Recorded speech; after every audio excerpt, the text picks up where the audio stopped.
Ang programang ito ay rated SPG. Malalaman na ni Isa na merong kabit ang kanyang asawa at yun ay walang iba kundi ang sarili din nilang katrabaho. Wala nang nagawa itong si Leila kundi ang umamin kay Hex na siya ang kabit ni Martin. Matapos kasing makilala ni Hex ang jacket na suot ni Leila ay kinumpirma niya nga na ito ang kalaguyo ng kanilang katrabaho.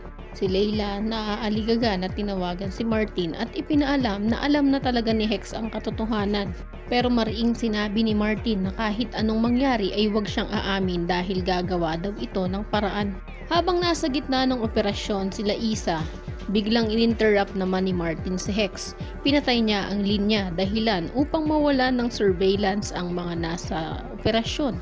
Wala tuloy ibang napagpilian itong sinagalo at Isa kundi ang rumesponde agad kay JJ bago pa man makawala ang kanilang target na si Mark Sanchez. Maya-maya lang nagkagulo na at nagkaroon ng habulan dahil tinangkang tumakas ni Sanchez.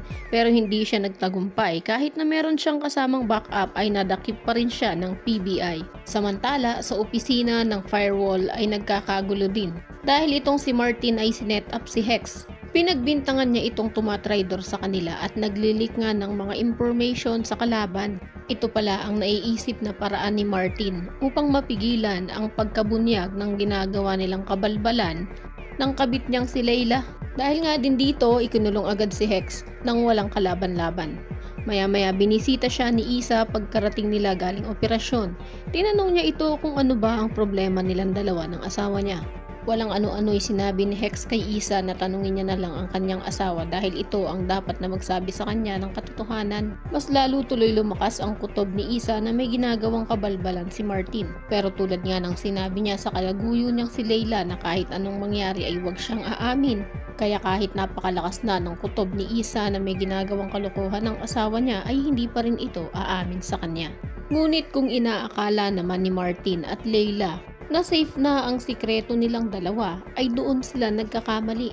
Lingid sa kaalaman nila na bukod kay Hex ay alam na rin ni JJ ang ginagawa nilang dalawang kalokohan.